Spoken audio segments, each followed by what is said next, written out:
Welcome everyone. This is the second of our series of Bradford Matters, Black Voices in Conversation.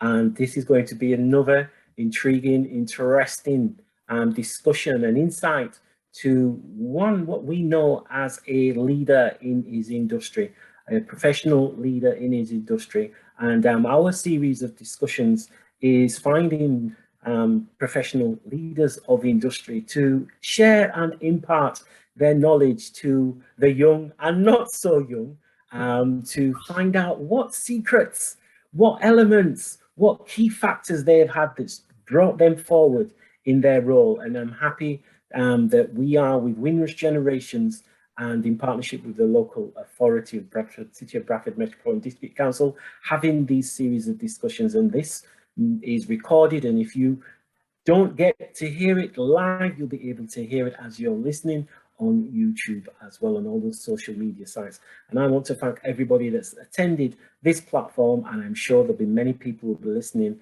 later on. I'm going to pass over to our host, which is Lewis Beresford, and Lewis Beresford is going to commence the meeting. So Lewis Beresford, over to you, and you can introduce our special guest speaker.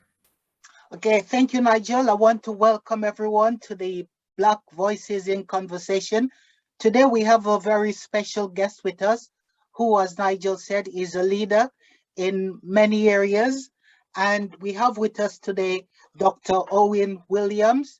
He is the Chief Executive of Calderdale and Huddersfield NHS Foundation. And in 2019, he was awarded an OBE. If you know anything, Owen has started as with the Yorkshire Building Society, and then he was able to move up. So he's always been in a leadership position, and we trust that today he would be able to share some wisdom with us, especially the young people, as to how they navigate their career journey, and give us some insight, some knowledge, some of his wisdom, so we can empower ourselves and each other to become more successful in whatever we pursue in our career. So on this note, I would pass it over to Owen, and Owen would speak for about 10 minutes. And after that, we'll take questions and answer. Over to you, Owen. Thank you, Lewis. First of all, I just want to give people a bit of a heads up that I'm actually working out of our Huddersfield hospital today. So I work for Calderdale and Huddersfield NHS Foundation Trust. And my office is right next to where people walk by. So if you see me doing this, that means there's somebody walking by who's waving at me and I'm waving back. So don't think I've suddenly got some sort of affliction. So I just wanted to say that. And again, hello, my name is Owen Williams, and I was delighted to be asked by Nigel, Guy and Lewis to be a part of the conversation this evening. Now, I don't know if Lewis was a bit worried that I might be a bit out of touch, but he gave me some pretty specific instructions, and I'm actually going to quote them back to you so that we all know that we're on the same page. So this is what Lewis said to me. He says, so on the day, the idea is for you to share your story for 10 minutes or so, and then I'll invite questions from the audience. Keep things job opportunity, employment related, as we're seeking to help young people navigate the employment sector in these conversations. You might also want to consider what kinds of questions young people should be considering when pursuing their careers, what mindset and something about how things might be different for young people now than in your days as a young man growing up. Well, I'll try my best.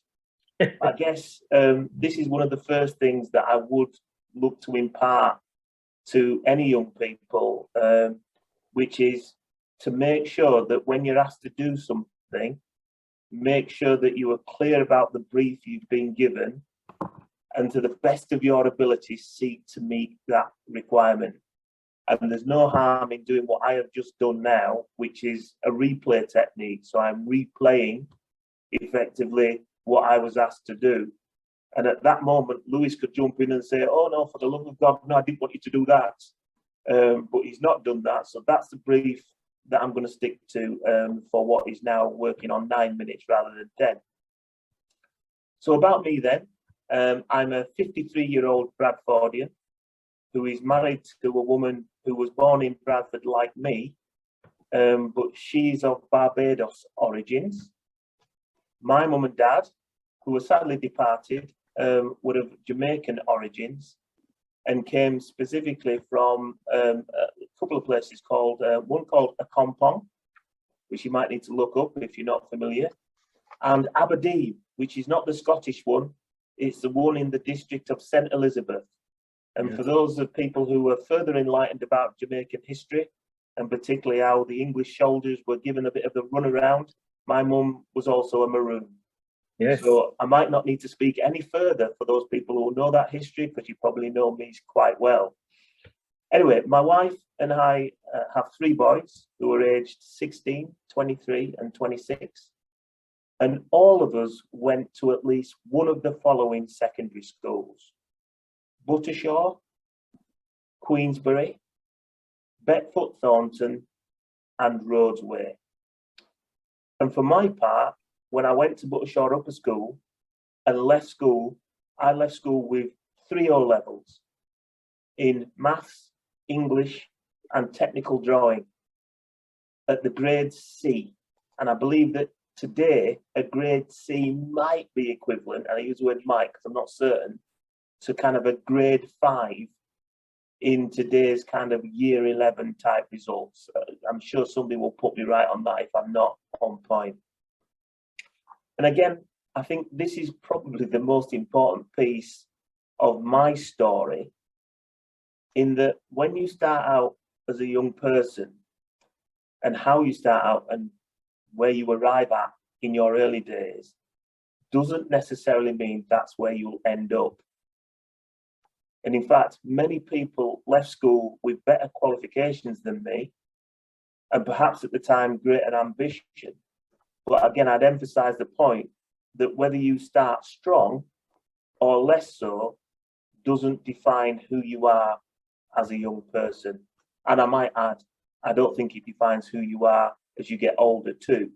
But sometimes older people take more convincing that they have the ability to change their destiny than perhaps is possible when you've got perhaps 30 or 40 years ahead of you.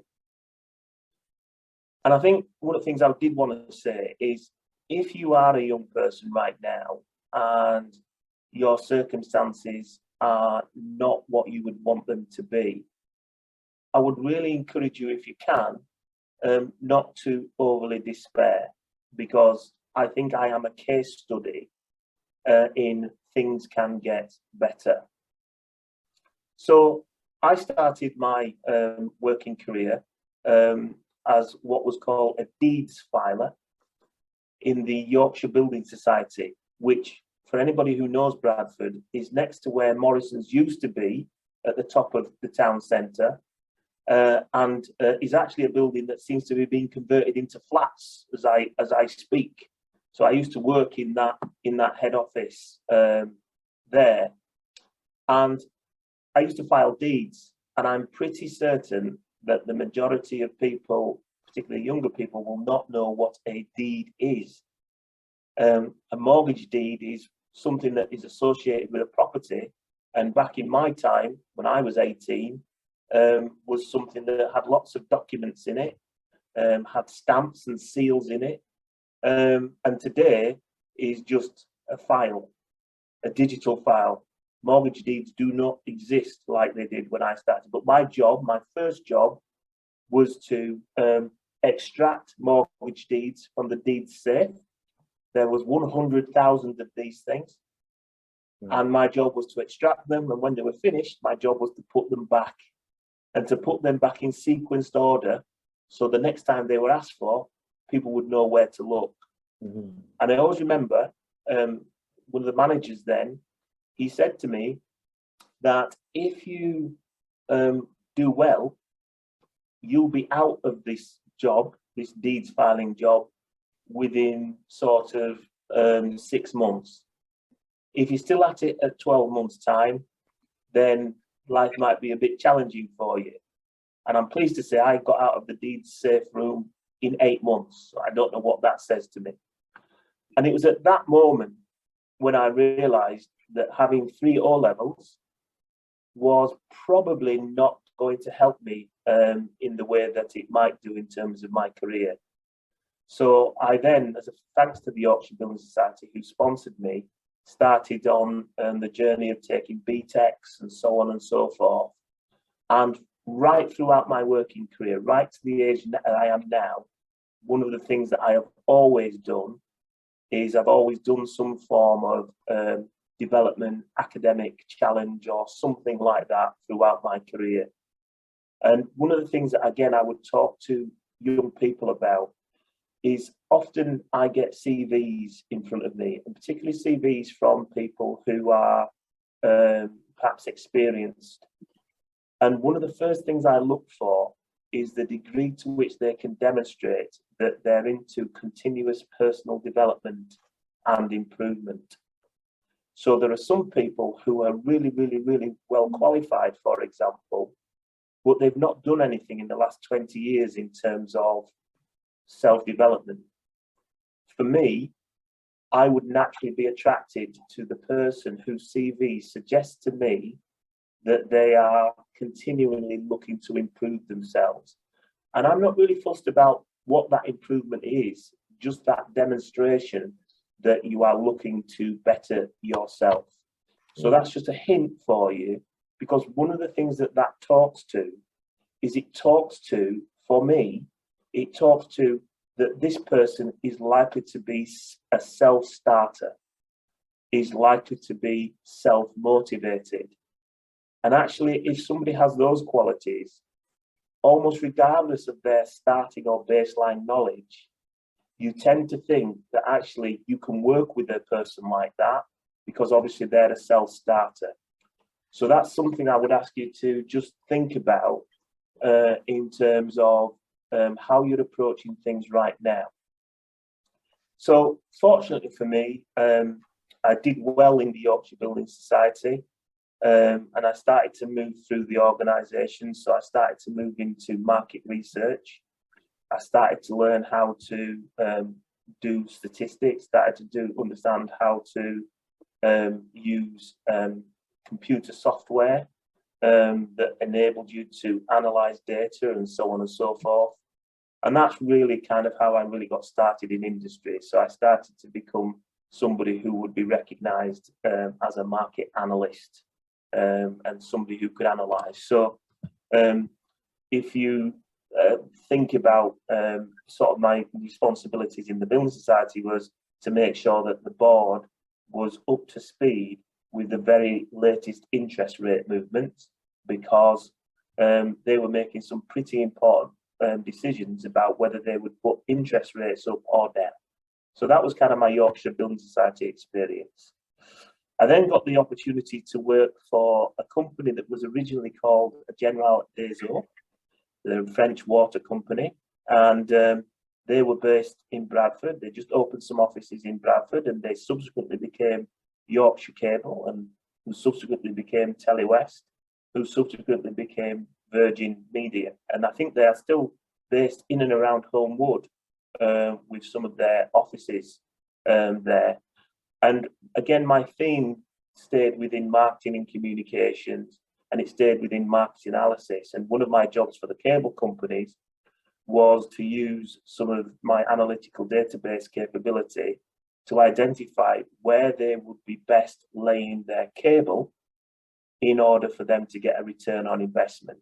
So people who think that, you know, you just put fibre optic cable down and try and get people to buy the products, a little bit more sophisticated in that you use people's buying habits to kind of understand where people are most likely to take up cable TV and subsequently business telephones and residential telephones. So then I continued my career in marketing. I went to work in London for a period of time, which was really a good experience for me. And again, all the time as I'm talking here, and I won't talk for much longer, but all the time that I'm talking here, I want you to imagine that I'm also studying part-time as well, okay? So by then, I'd started moving into not just BTECs, but into diplomas in management studies and so on and so forth. And then I got a job working in Leeds as a brand planner, which is a skill and an art that sits within brand or marketing communications agencies. And if you Google brand planners, it will tell you kind of what that's about. It's not really about account management per se, but it is about helping brands develop.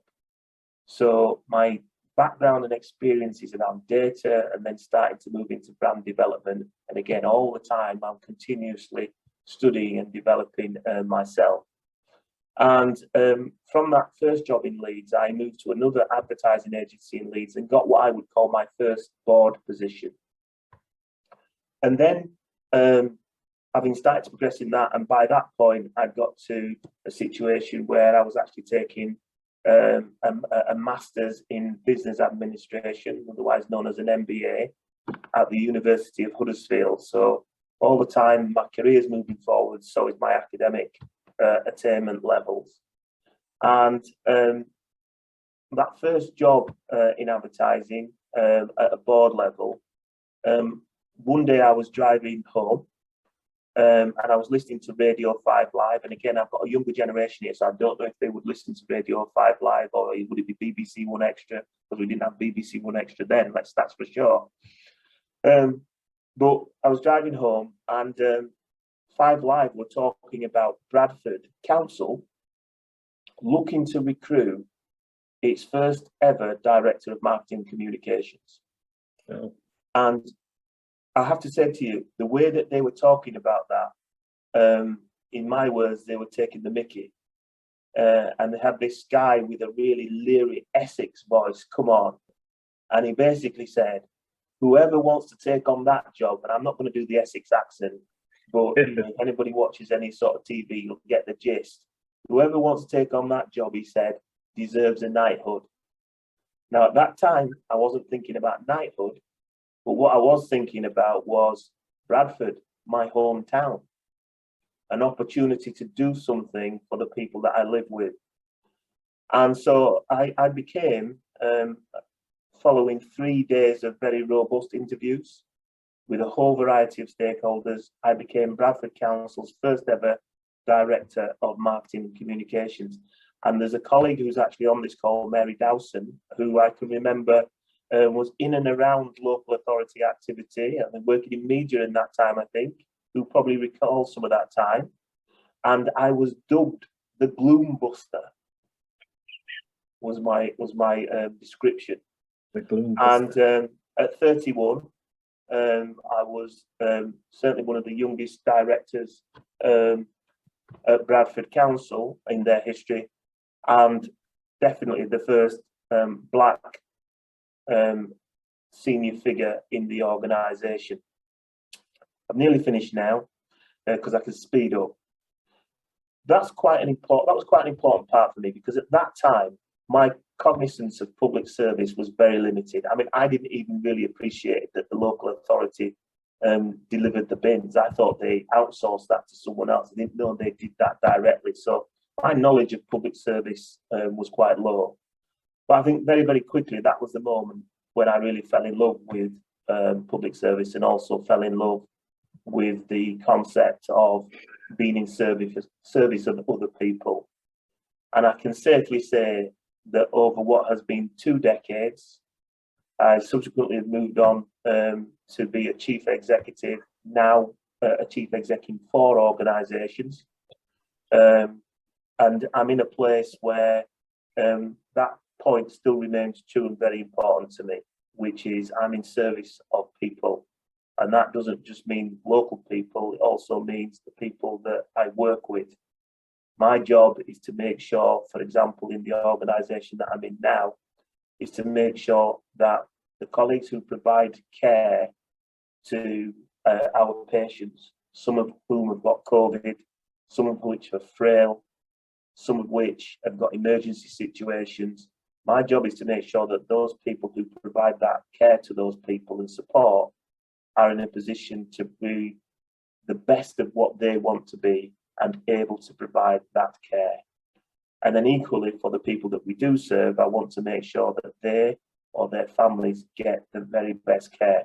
Now, it is not always possible, and I can tell you right now, it's as tough as it's ever been, certainly working in the public sector. But that kind of is a whistle-stop tour of my story. There's a lot more to it, as you can probably imagine. But actually, I'm really, really keen to get to any questions that people may have. So at this point, I'll stop monologuing and hopefully we can get into a dialogue. Thank you very much, Owen. That was very useful, some great insight in that. As you occupy perhaps the highest leadership role within the NHS and within our community, I imagine lots of young people might be aspiring to become leaders as well. So what advice would you give to them? What kind of mindset? How do they need to prepare themselves for leadership role? I think the first thing I would say is that leadership is not about hierarchy. So there's a lot of people who tend to think that you can only get to, for example, a chief executive position before you can exhibit leadership. There's a good friend of mine, a guy called Rob Webster, who does a lot of work across West Yorkshire, who often talks about leadership in every seat. And what I would talk to you about and always encourage people to understand is that if you want to progress, try and understand what your leadership qualities are, because you've probably got some. And sometimes they may be verbal qualities. People may be inspired by what they hear you say, but sometimes they might be more action orientated. They might be things that you do that people see and want to model. So one of the first things I'd say is kind of understand what leadership contribution you can make. And sometimes that's about asking people what they see in you, what they like, sometimes what they might not like, but not being frightened of getting feedback. So leadership and having good feedback are really important. But I would say one thing is there's a saying for those people who ski. I don't, but I understand the saying, which is you got to make sure you don't get ahead of the tips of your skis, because if you do, you'll go headlong. And what I mean by that is if people often think about, well, how do I get to be like him or her? How do I get to be at the top of an organization? For me, those are the wrong thoughts to have. I would actually just encourage you, first and foremost, to be damn good at what you do. Okay, so if what you do is, I don't know, cleaning offices, well, be the best cleaner of offices. You know, if what you do, and I did this as a young person, pulling industrial wires through empty buildings, if that's what your current starting point is, well, be the best at it.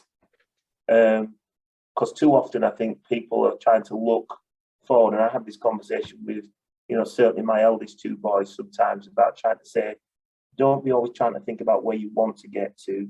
Just try and make sure you get really, really, really, really good at what you're trying to do, and other people will start to notice. They'll start to notice you shine. Now, is that a formula that will work for everybody? I don't know, Lewis, if I'm honest. Mm-hmm. I do think there is something about leadership, about being open to feedback, and being really focused on being the best that you can be in the role that you've got. Now, that's really useful to hear these words coming from you. What I want to do now is to open up to the audience to see what questions they have, so we begin to engage in the dialogue, and then I'll come back to you with some other points I've picked up from what you said, which I would like to explore further. Does anybody want to say anything at this point? Okay, Lisa. Hi there. Right, I think I've unmuted myself. Hello, everybody. Hello, Owen. Thank you for that. It's really interesting to listen about your journey from where you began to where you are now. Our young people have had a really difficult time lately. Everybody has. But what would you say to them about what they've been through in the last 18 months or so with COVID, and how they should approach what happens next? So I think Lisa's absolutely right. I think young people have been through, a really tough time. But what I would also perhaps say encouragingly around that is, I actually think what they've been through feels like almost like a once in a generational thing. I think there's some people I know on this call and we're at the maturer end, but I don't think we have kind of experienced what has happened in the last 18 months, because there's been nothing like it. Why that's important, Lisa, for me, is what the young people of today can always take away into the future is what it's like to be resilient in really extreme circumstances. I mean, all of us, whether we liked school or not, or we liked education, there was some sort of pattern there that we got used to. We've had young people whose patterns have been totally disturbed. We've had young people in a situation where they've had to be schooled and educated at home.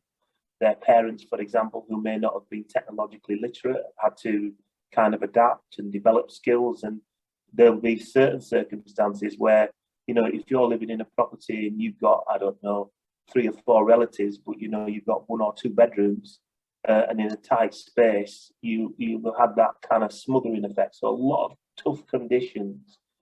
But my hope is, Lisa, is that the experiences that people have, no matter how things get tough for them potentially in the future, that they'll always be able to reference back and sort of think about, well, how did I get through, as a young person, how did I get through this moment? And I'm hoping that that will give them a good source or well of confidence, actually, that regardless of what adversity they face in the future, they can say, well, if I got through that, what can't I achieve? That's great, thank you. I think, that references as well your points earlier about your journey, and that for young people to allow themselves to be defined by the point that they're at now. Be defined by what you're going to do about that, what you're going next, and being the best that you can be at whatever you're being. So I think those are really strong messages. You don't all have to be A-star students. You don't all have to have a university degree. What you have to have is the right attitude and the right character. And you also have to have people around you that care and support where they can, because obviously that's very important, isn't it? But I think it's really interesting, the point you're making about journey, Owen. Really important for young people to understand that. I mean, just to add on to what Lisa was saying, Owen, in terms of support, where did you get support from? Who supported you? What was the mechanism to help you to accomplish the things that you have accomplished? So I got a really good learning point when I worked at Yorkshire Cable. I went for myself and 2 other colleagues, we went for some market and analyst posts within Yorkshire Cable at the time. And the organisation required us to go for the job as if we were external candidates. And so we had to go through a recruitment agency and, make our pitch as to why we should get these jobs. And I always remember I got a great bit of feedback, which I'll never forget, which was basically saying, does Owen appreciate that others have helped him get to where he's got to? And that was at a young age, in the mid-20s. And that question and that bit of feedback was obviously being given because I'd given the impression, and actually I suspect it was more than an impression, that kind of I'd got to where I'd got to just all on my own steam, Lewis. And of course the reality is that's never the case. And literally from that moment, I've always embraced the concepts of having either a coach or a mentor, and they're slightly different things, but I've always tried to make sure that I access both. And so even to this day, given my career journey, given where I'm at, I still have both a coach and a mentor.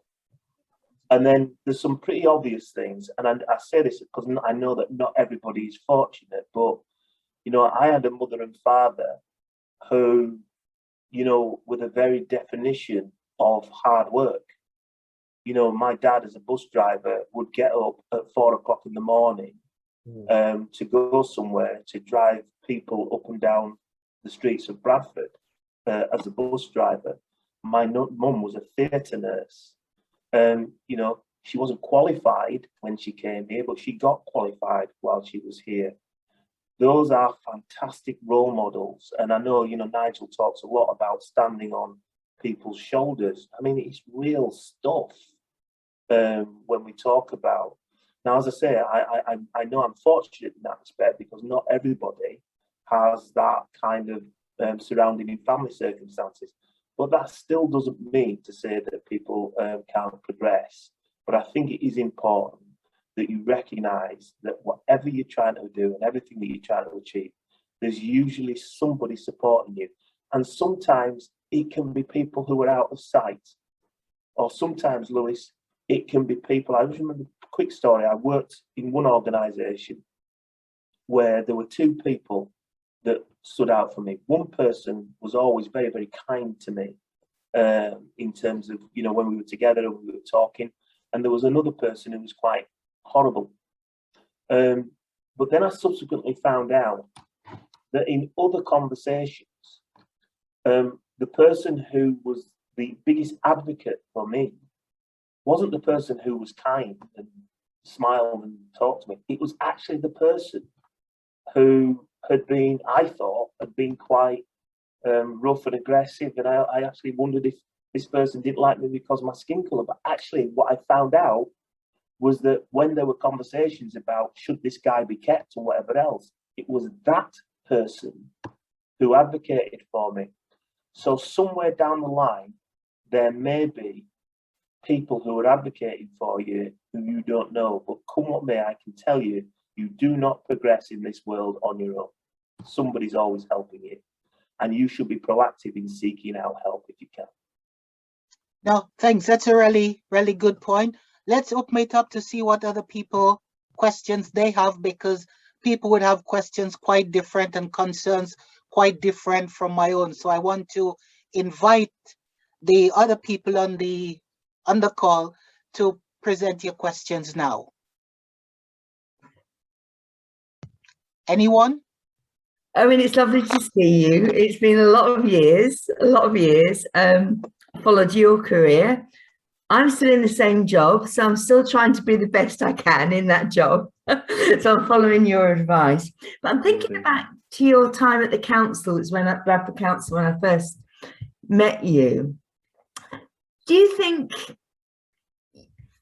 there was opportunity for you to progress within that institution, given that you've now worked for a number of major institutions and taken on really senior leadership roles?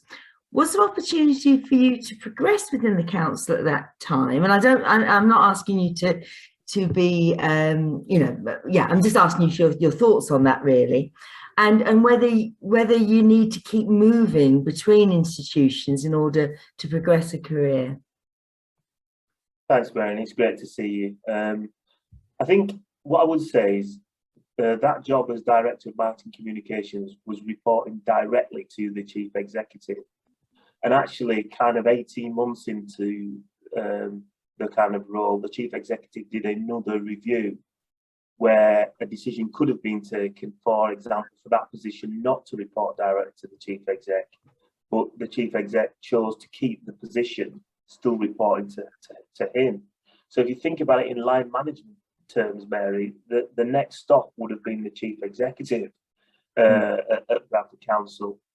And one of the things that I realised at that point was I was really untypical of a local authority employee, not just in terms of my ethnicity, but also in terms of my age and my background being marketing, because, you know, a typical chief executive would, you know, maybe come from either, for example, a social care background, an education background, maybe an accounting background, finance background, but highly unusual for somebody to come from the background that I came from. And so I kind of really understood that if I wanted to progress potentially to be a chief executive, it was unlikely to take place at Bradford Council. And so when an opportunity came up to apply for the job of being the Chief Executive of Rossendale District Council, although there wasn't a salary growth in that, I was keen to understand what the experience of being what would be called the accountable officer would be, because there's one thing having lots of ideas and thoughts when you don't have that ultimate accountability, but it's kind of slightly different when you are the person where the buck stops with you. And so I took, in financial terms, what could be described as a sideways move to become the Chief Executive of Rossendale Council, District Council. But actually, it is without a shadow of a doubt the best thing I ever did, because one, there was a really great group of elected members at Rossendale Council of all political parties. It was an organisation that had a fraction of the resource availability of Bradford Council, so you had to learn what it was like to roll your sleeves up. You know, you just couldn't be on some sort of holier than thou platform preaching to everybody. You had to know, as I have now adopted, bare sleeves.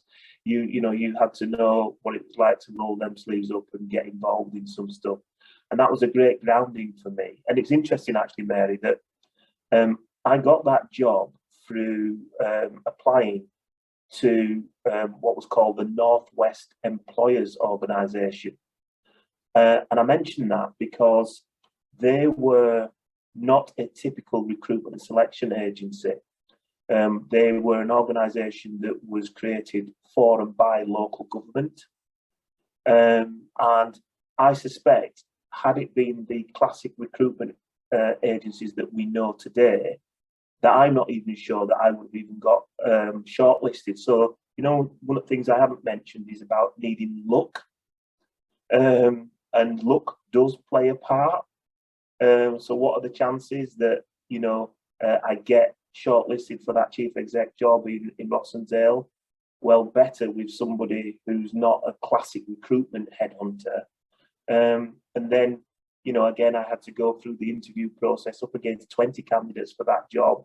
We were 20 on one day, then we were sifted down to 3 the next day. And then subsequently, I got the job as chief executive of Rossendale District Council. And I think that's where I really did get introduced to what accountability looked like.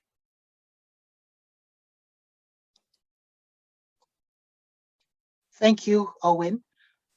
You know, when you mentioned the idea of what accountability looks like, you want to elaborate a little more on that?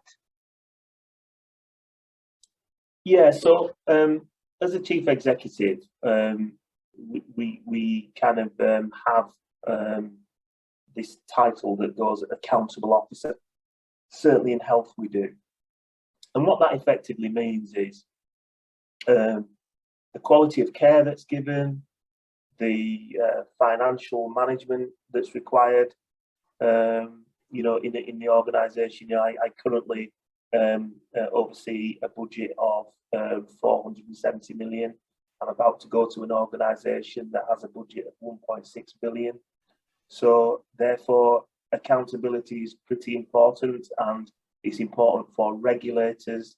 It's important for local people to know that ultimately who is accountable, both in terms of improving performance, but being accountable perhaps where a performance is not where it should be. And I would say that accountability is different to responsibility.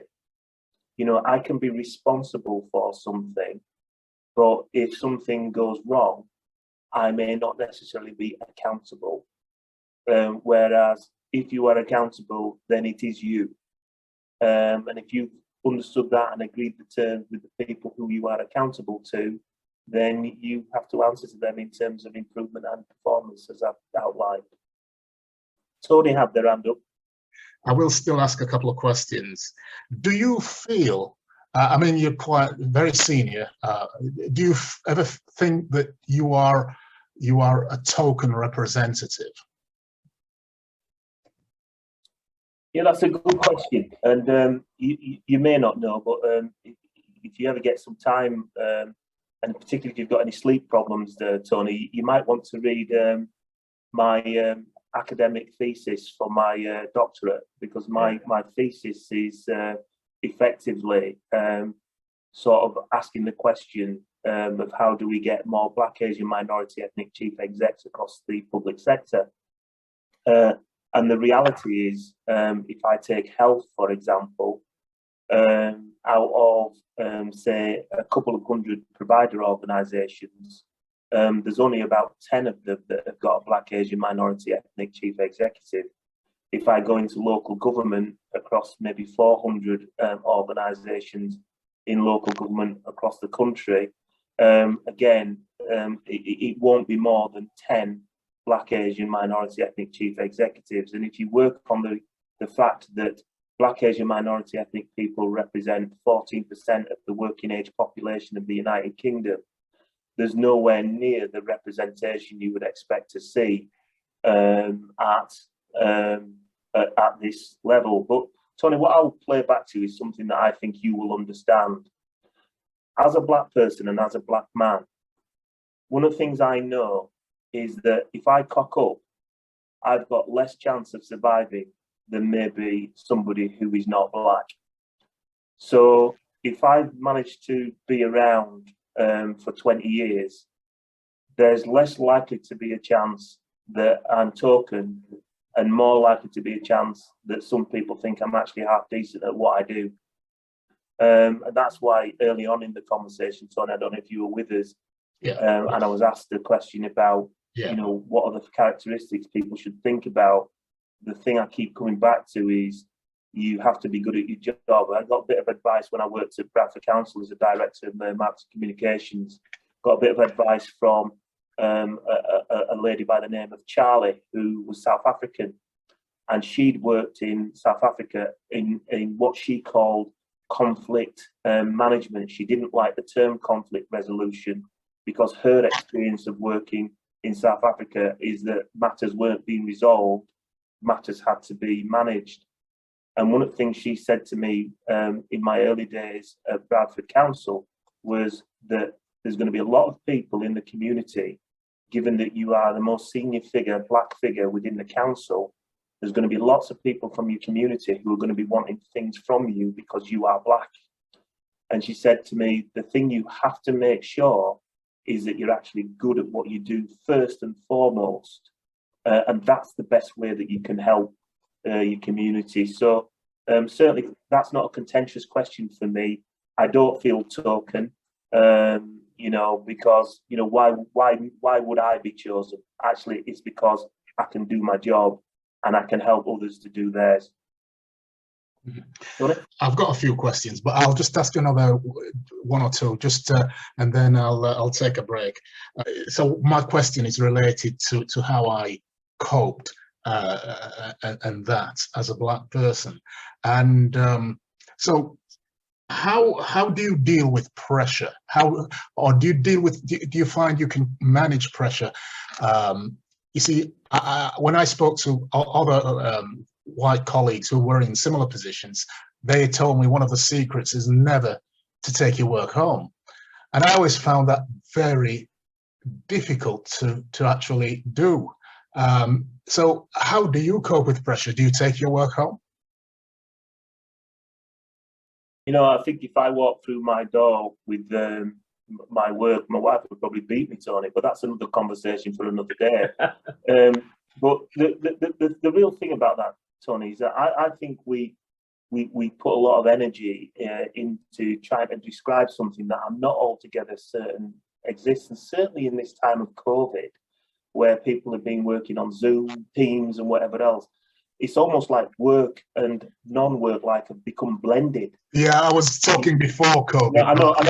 I'll come back to you because I still think the point applies, because I often talk about this, that there are some people that when they step over the threshold of work, they become different people, or they imagine themselves to be different people. And I just wonder about that sometimes. But going to the kernel of your question about pressure, I think the first thing I accept about pressure personally is that there will be pressure. It's a bit like the scene in Fight Club, you know. where the guy says, you know, what are the rules of Fight Club? You know, you don't discuss Fight Club. Well, the rule for me about pressure and stress is you do discuss pressure and stress. You do talk about them, and you accept that they're going to be a given reality. I would always encourage somebody not to take them home if you can, but that's not always possible for people. So if, like you've described, Tony, in your circumstances, where for you, you did need to take it home, you did need to have those, it's just, did your family, were they a part of that? Did you ever discuss that? You may not have had family, close family, but I would always try and get people involved. That's where I come back to coaching, mentoring, but it's also about your family network and support if you've got it. If you're one of those people who needed to bring work home and maybe discuss it or use it as an outlet, or to have the space and not feel guilty that you are not giving attention to your loved ones because you're doing work, it's all about the dialogue and conversations that you enter.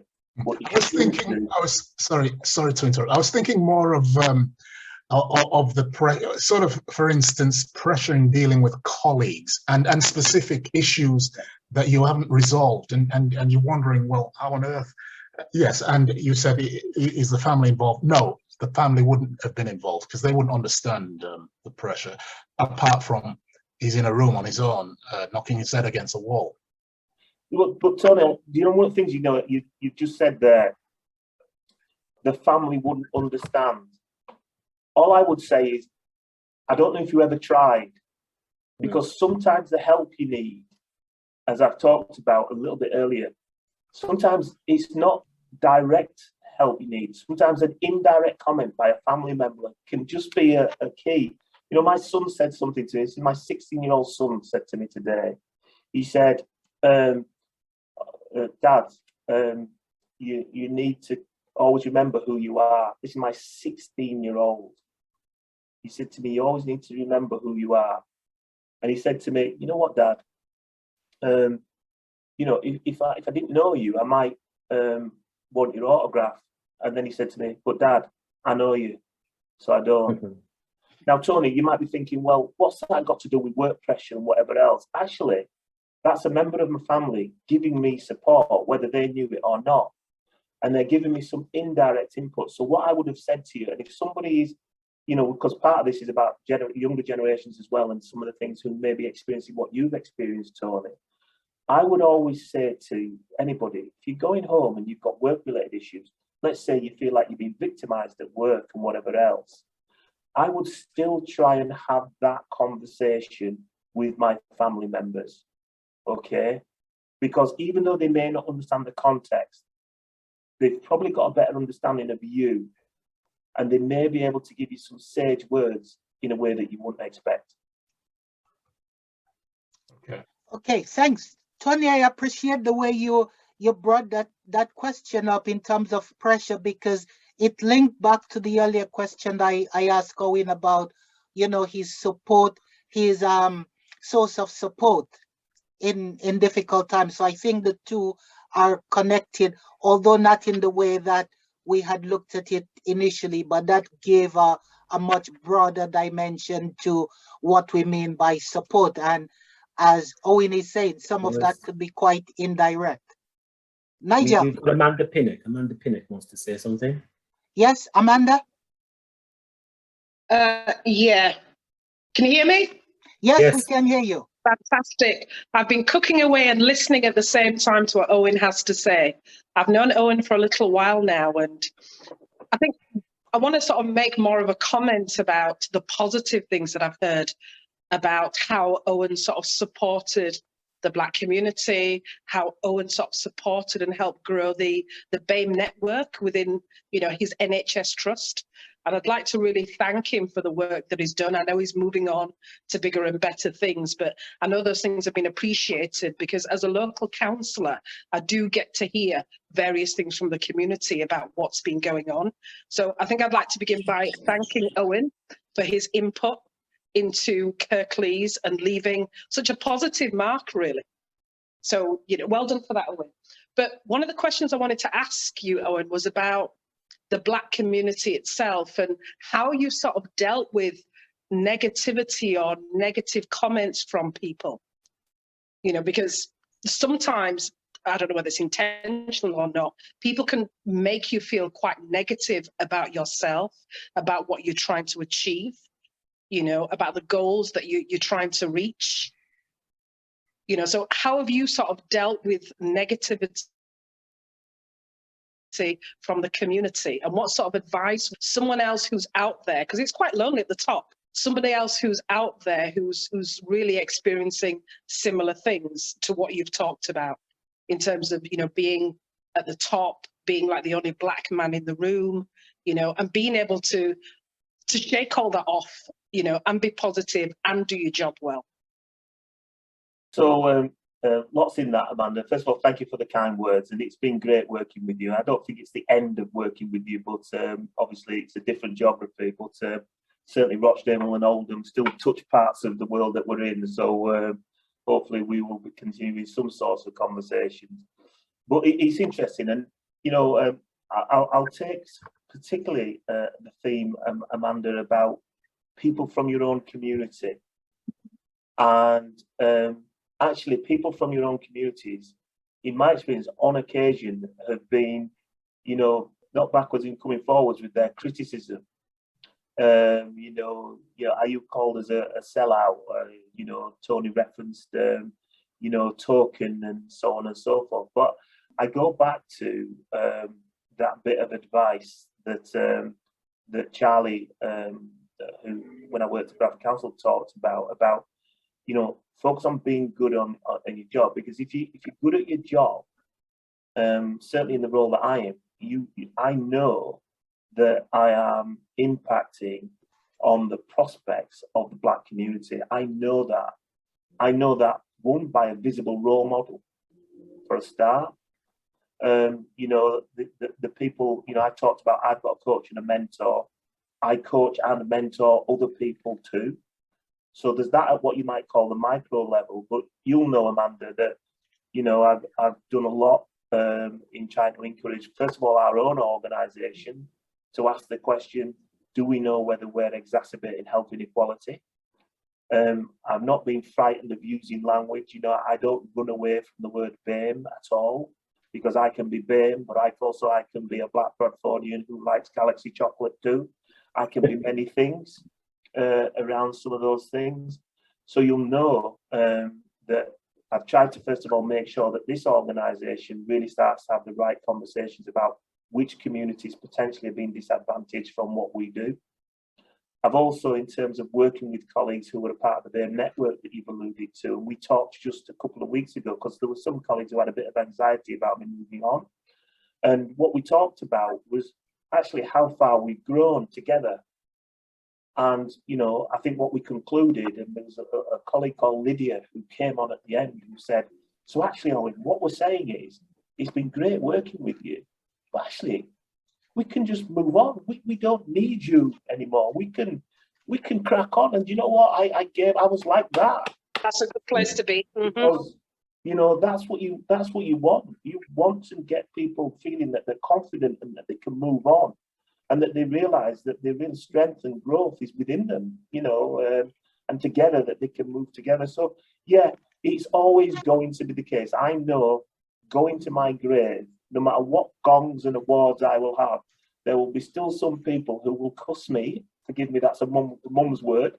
Will cuss me and will make aspersions about me and so on and so forth. And you know, it's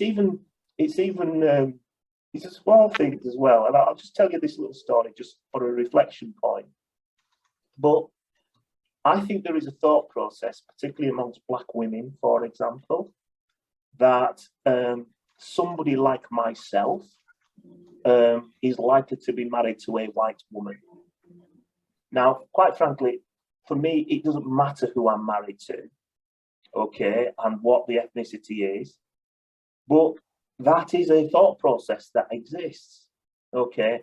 And I'll always remember a Black colleague who I'm not sure I was quite in their good books until my wife was in the hospital because we were caring for my mother-in-law, and this black person saw me in the lift with my wife. And if you could have seen her face, she said, "Oh, are you Owen's wife?" And my wife said, "Yes." And the woman hugged me. So there's a lot of things going on there. There's a lot of things going on in there. And again, I want to really be clear and stress, I'm not making any comments or judgments about whose partner's what colour or whatever else. But there are things that some people in our communities have in their minds that we have to accept that we're going to have to work through together to help people get to a better place around some of that. Can I ask you something? I'm not sure if you've touched on it. Okay, we're coming up to the hour, so we'll maybe take one comment from you again, Amanda. Yes, a comment earlier on, but you use the acronym BAME, which I absolutely love. I hate it because I feel it's a lazy way of trying to define people, you know, of brown skin. I think it's not helpful that we're all banded together, and what it doesn't do is set us apart to understand our differences. Now, I know working in, you know, local authority or, you know, in the NHS, these are words, these are acronyms that are used all the time. But I'd like to know your personal view about the acronym and whether you think it's workable or whether it should become something else. So for me, it's not a binary discussion. It can be either or. And Amanda, what I would say to people who, you know, you've described that you loathe it, you don't like it, that's absolutely fine. You don't have to use it, you don't have to respond to it. But the reason why I will always argue for it for day long is for two reasons. One, if I'm what I would call a malicious part of the majority in this country, so if I'm in a malicious part of the majority in this country, there's nothing better than, for me, than to see Black, Asian, minority ethnic people argue over whether they should use nomenclature around BAME. That's what I want. I want them to have that conversation, because the minute they're having that conversation, they're perhaps not having the bigger conversation, which says, but what about those people who are not BAME, and look at the comparative advantage and disadvantage that we see when you look at the groups. The other thing, now, resource allocation, okay? Resource allocation, government resource allocation, banking industry, you name it, okay?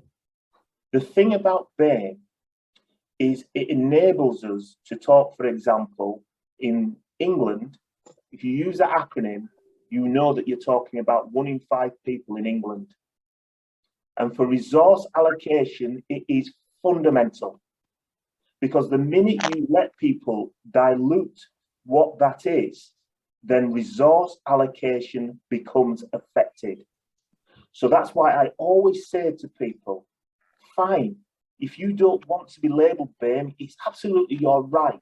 I didn't wake up this morning and say I was BAME, you know what I mean? But I get that when it comes to resource allocation, which the majority population influence, the minute you dilute that name, you make it easier for them to resource allocation to the majority. And I would ask anybody to think about that, and particularly for people like ourselves, Amanda, because we work in public service and we know how things work. So it's really important that we do not give people the opportunity to make us think purely in micro lines. I'm as big on intersectionality as the next person. You know what I mean? I'm not just defined by BAME, but I can live with both or multiple, because I know that BAME serves a purpose. And as I say, there's a malicious part of the majority who were rubbing their hands at the thought that people would want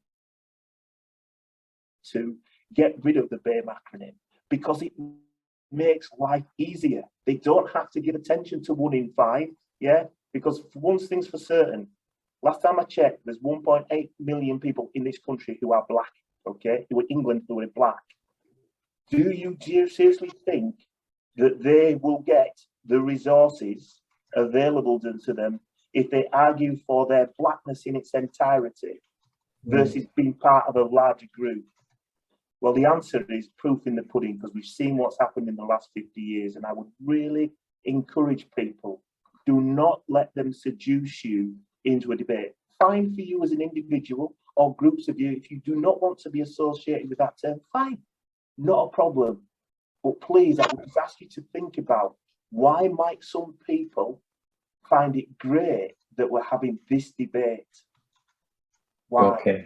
First of all, you don't do anything on your own. There's somebody there, typically whether it's your family. If you haven't got people, don't be afraid to ask for support and help. Okay? Understand that leadership is not a thing about hierarchy. You can be a leader, you can model good behaviors, be damn good at your job, whatever your job is. Okay? And if you have the ability to demonstrate that you can continuously improve, whether it be academically, whether it be doing charity work, whatever else, and you can put that on your curriculum vitae, I truly do believe that in the world where there's lots of curriculum vitae that actually land across desks, those are the sorts of features that people would look for. Thank you.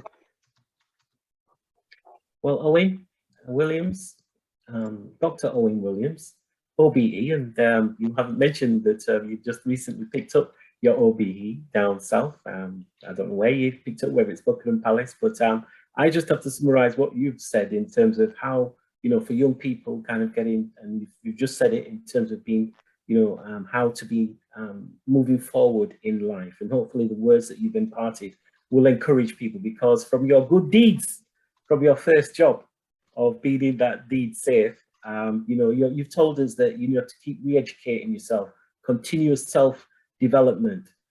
Your CV must show that you're continuing developing yourself, so you don't rest. And you've obviously given that example that you seek to better yourself, and you're a self-starter, and you keep it up with new tech as well. And you've had the various jobs, and it's really encouraging to see that, you know, that you've moved into different industries, and you've not stayed in one, but also become successful in many of them. And Owen Williams, thank you very much, Dr. Owen Williams OBE, for sharing some time with us and giving us the opportunity for people to hear about you. We wish you luck on your new exciting opportunities over on the other side of the Pennines, but please keep in touch with us.